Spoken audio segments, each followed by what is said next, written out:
सारे के सारे मामला फिर ज़मीन पर अल्हम्दुलिल्लाह बरकतें होंगी और हज़रत इमाम मेहदी रज़ी अल्लाह तआला भी हुकूमत फरमाएंगे, हज़रत ईसा अलैहिस्सलाम भी उनके साथ होंगे और ज़मीन को अदल व इंसाफ से भर दिया जाएगा। उसके बाद तकरीबन 9 साल हज़रत इमाम मेहदी रज़ी अल्लाह तआला ज़िंदा रहेंगे और उसके बाद फिर आपका विसाल हो जाएगा और हज़रत ईसा अलैहिस्सलाम ही आपका नमाज जनाजा पढ़ाएंगे। उसके बाद ईसा अलैहिस्सलाम हुकूमत करेंगे और ईसा अलैहिस्सलाम शादी भी फरमाएंगे, आपके बच्चे भी होंगे और फिर एक वक्त आएगा कि अल्लाह तबारक व तआला हज़रत ईसा अलैहिस्सलाम से फरमाएगा कि आप अपने मुसलमान लोगों को लेकर कोहे तूर पे चले जाएं, क्योंकि अब एक ऐसी कौम को मैं भेज रहा हूँ जिससे मुकाबले की किसी में ताकत नहीं है, जिनका नाम है याजूज माजूज, गाग मगोग जिसको इंग्लिश में कहते हैं। तो ये याजूज माजूज, बहरहाल इसकी तफसील तो हम नहीं बयान कर सकते, लेकिन ये याफिस बिन नूह की औलाद में से हैं। तो ये लोग बहुत कसीर तादाद में हैं और ये पहले उस घाटी के अंदर दो पहाड़ों के बीच में रहा करते थे। शुमाल की जानिब एक इलाका है, उस इलाके में हुआ करते थे। तो ये लोग वहाँ से निकल कर ये इर्द गिर्द की आबादियों पे हमला करते थे। तो हज़रत सिकंदर ज़ुल्करनैन ने, जिनका जिक्र कुरान में आया ज़ुल्करनैन, तो उन्होंने वहाँ पर सीसा पिलाई हुई दीवार कायम कर दी जिसकी चौड़ाई तकरीबन 60 हाथ है। तो ये दो पहाड़ों के बीच में, पहाड़ों की ऊंचाई तक वो दीवारें कायम हैं और ये लोग उस दीवार को ख़त्म करने की कोशिश करते हैं, तोड़ने की कोशिश करते हैं, पूरे दिन लगे रहते हैं, लेकिन रात होती है अल्लाह ताला फिर उसको दुरुस्त फरमा देता है और ये सिलसिला हमेशा उनका जारी है। ये बाहर निकलने की कोशिश कर रहे हैं लेकिन नहीं निकल पा रहे, लेकिन जब इनका वक्त आएगा तो फिर वो दीवार टूट जाएगी और ये लोग, उनका एक लश्कर निकलेगा और उनका जो पहला लश्कर निकलेगा उसके रास्ते में एक दरिया आएगा जिसको बहर तबरिया कहते हैं और उस दरिया के अंदर वो लोग उसका सारा पानी पी जाएंगे और उनका जो पिछला लश्कर जो बाद में आएगा उनके बाद, वो कहेगा कि यहाँ पे तो कभी पानी ही नहीं था। अलगर्ज़ ये कि बहुत बड़ी तादाद में होंगे और ये लोग जितने ज़मीन पे इंसान होंगे जो उनके सामने आएंगे सबको कत्ल कर देंगे। उसके बाद फिर ये एक पहाड़ है बैतुल मक़दस में, तो उस पहाड़ पर चढ़कर जो है आसमान की तरफ तीर फेंकेंगे और ये नियत करके फेंकेंगे कि ज़मीन वालों को तो हमने मार दिया है और अब हम आसमान वालों को मारते हैं। तो अल्लाह तबारक व तआला उनके तीर को रंगीन करके भेज देगा, तो जिससे वो कहेंगे लो चलो हमने आसमान वालों को भी मार दिया है। दूसरी तरफ हज़रत ईसा अलैहिस्सलाम वो कोहे तूर पे होंगे और वहाँ पे सख्त हालात होंगे, क़हत पड़ा हुआ होगा। यहाँ तक कि हदीस शरीफ में आया कि गाय की सरी या गाय का कल्ला भी अगर 100 दिनार में मिले तो लोग ख़रीद लें, 100 दिनार सोने के 100 सिक्के, लेकिन वहाँ पर वो भी मिलने के नहीं होगा और भूख होगी लोगों के अंदर। लोग अर्ज़ करेंगे सैयदना ईसा अलैहिस्सलाम से, आप अल्लाह की बारगाह में दुआ करें कि अल्लाह ताला इस मुसीबत से हमें नजात अता फ़रमाए। फिर सैयदना ईसा अलैहिस्सलाम अपने जितने भी अहबाब उनके होंगे मुसलमान, उनके साथ मिलकर अल्लाह ताला की बारगाह में दुआ करेंगे, तो अल्लाह तबारक व तआला उनकी दुआ की बदौलत इन याजूज माजूज की गर्दनों में एक दाना पैदा फरमा देगा जिसमें कीड़ा होगा और उस बीमारी की वजह से ये सारे के सारे याजूज माजूज एकदम से मर जाएंगे। फिर हज़रत ईसा अलैहिस्सलाम अपने लोगों को लेकर जब ज़मीन की तरफ आएंगे पहाड़ से उतर कर, तो वहाँ पर देखेंगे कि पूरी ज़मीन उनकी लाशों से भरी पड़ी है, वहाँ पे कुछ चलने की जगह नहीं है क्योंकि वो बहुत कसरत से होंगे। पूरी ज़मीन उनकी लाशों से, ताफ़ुन से बदबू फैली हुई है उनकी। तो फिर हज़रत ईसा अलैहिस्सलाम अपने साथियों के साथ मिलकर अल्लाह ताला की बारगाह में दुआ करेंगे कि अल्लाह इस मुसीबत से निजात दे, इनको परे फरमा। तो यहाँ तक कि अल्लाह तबारक तआला कुछ परिंदे भेजेगा, वो परिंदे ऐसे होंगे कि बहुत बड़े बड़े परिंदे होंगे और उनकी गर्दनें ऊँट की गर्दनों की तरह होगी। वो परिंदे उनको अपने पंजों में लेकर जहाँ पे अल्लाह चाहेगा उनको फेंक के आ जाएंगे। फिर अल्लाह तबारक तआला एक अजीम बारिश बरसाएगा।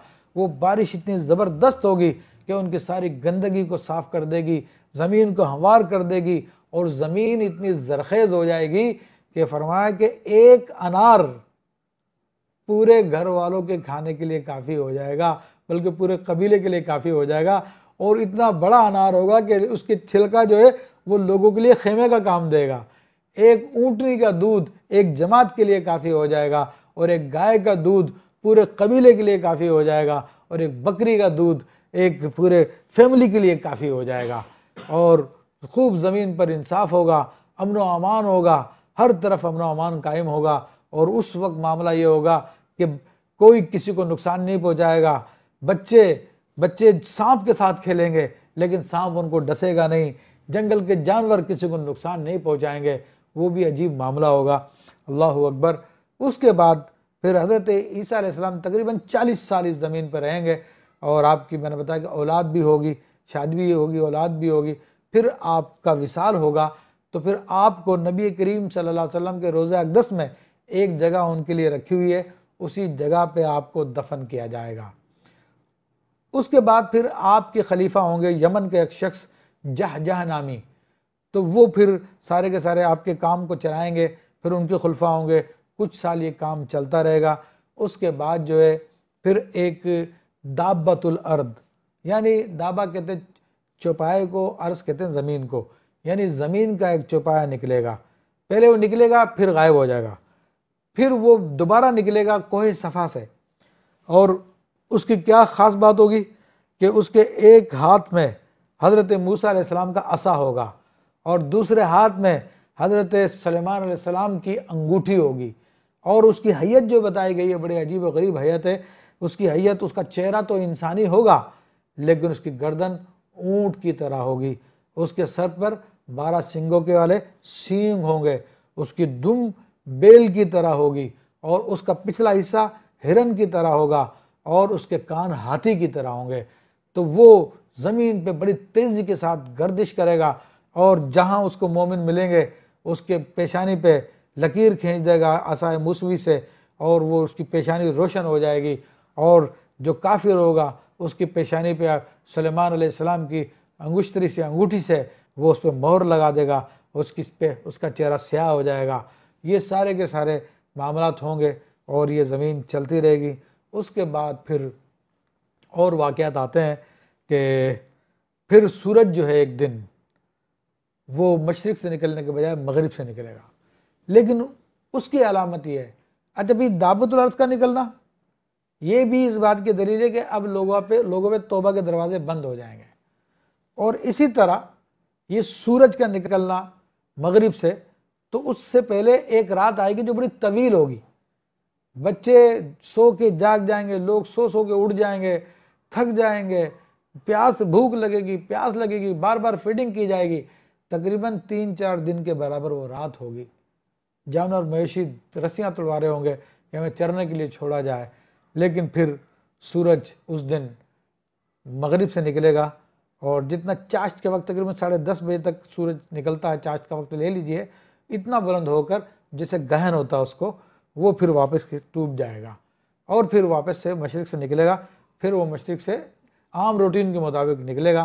फिर ये दुनिया चलती रहेगी यहाँ तक कि अल्लाह तबारक व तआला आसमान से एक धुआं नाजिल फरमाएगा जो हर तरफ छा जाएगा, जिसकी वजह से मोमिनों को तो ज़ुकाम होगा, नज़ला होगा, लेकिन जो कुफ़ार होंगे वो बेहोश हो जाएंगे।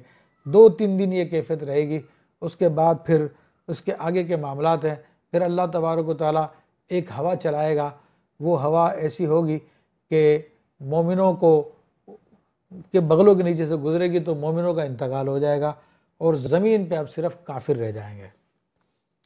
और उस वक्त जो है फिर खाना काबा को भी ढा दिया जाएगा, सारी चीज़ें हबशा के लोग आएंगे, वो काफिर ही होंगे, वो खाना काबा को ढा देंगे, और ज़मीन पे कोई अल्लाह अल्लाह कहने वाला नहीं होगा।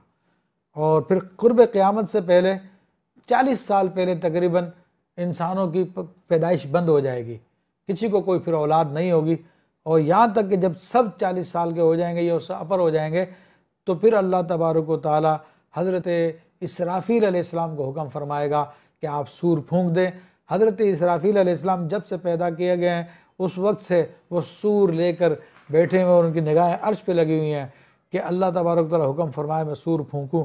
तो फिर वो सूर फूकेंगे तो उसकी आवाज़ पहले हल्की होगी, फिर तेज़ होगी, यहाँ तक कि तमाम इंसान, तमाम मखलूक़ात मर जाएंगी, और अल्लाह तबारक तआला तमाम फ़रिश्तों को भी ख़त्म फरमा देगा। ख़ुद हज़रत इसराफ़ील अलैहिस्सलाम का भी इंतकाल हो जाएगा, तमाम फ़रिश्तों का इंतकाल हो जाएगा। अब आसमान टूट जाएंगे, पहाड़ हवाओं की तरह उड़ने लगेंगे, ज़मीन ख़त्म हो जाएगी। और फिर उस वक्त अल्लाह तबारक व तआला फरमाएगा लिमनिल मुल्कुल यौम, बताओ आज किसकी बादशाहत है। तो कोई भी जवाब देने वाला नहीं होगा, बल्कि अल्लाह ताला की तरफ से कहा जाएगा कहाँ वो ज़मीन के मुतकब्बिरीन, कहाँ वो ज़मीन के सरदार, कहाँ वो ज़मीन के जालिम व जाबिर लोग, कहाँ हैं वो। लेकिन कोई जवाब देने वाला नहीं होगा। खुद ही फरमाएगा लिल्लाहिल वाहिदिल क़हार, कि आज अल्लाह वाहिद क़हार की ही बादशाहत है और किसी की बादशाहत नहीं है। फिर जब तक अल्लाह ताला चाहेगा मखलूक ख़त्म रहेगी। फिर उसके बाद अल्लाह तबारक व तआला हज़रत इसराफील अलैहिस्सलाम को ज़िंदा फरमाएगा, फिर वो दोबारा सूर फूकेंगे और उसके बाद फिर मखलूक ज़िंदा होगी। और ऐसे में सरकार दो आलम सल्लल्लाहु तआला अलैहि वसल्लम अपनी क़ब्र अनवर से निकलेंगे और इस कैफियत ये होगी कि एक हाथ में हज़रत अबू बकर सिद्दीक़ रज़ियल्लाहु अन्हु का हाथ होगा और दूसरे हाथ में हज़रत उमर फ़ारूक रज़ियल्लाहु अन्हु का हाथ होगा। आप अलैहिस्सलाम वहाँ से चलकर जन्नतुल बक़ी तशरीफ़ ले जाएंगे। जन्नतुल बक़ी में जितने मोमिनीन मुसलमान हैं उन सबको अपने साथ उठाएंगे और फिर उसके बाद आप अलैहिस्सलाम उनको लेकर जन्नतुल माला यानी मक्का शरीफ ले जाएंगे। मक्का शरीफ के जितने मोमिनीन उनको भी साथ ले लेंगे और फिर मैदान महशर की तरफ रवाना होंगे। उसके बाद फिर अल्लाह ताला का मीज़ान लगेगी, फिर फ़ैसले होंगे। तो ये मैंने मुख्तसर लफ्ज़ों में क़यामत की जो बड़ी बड़ी निशानियाँ थी, क़यामत तक मैंने आपके सामने बयान की। अल्लाह तबारक व तआला सबको जज़ा खैर अता फ़रमाए। तो ये सारी की सारी बातें सिर्फ़ जानने के लिए नहीं है, बल्कि ये अमल करने के लिए, और हमें अपने क़यामत की तैयारी करनी चाहिए कि हम किस तरह से सारे के सारे मामलात करेंगे।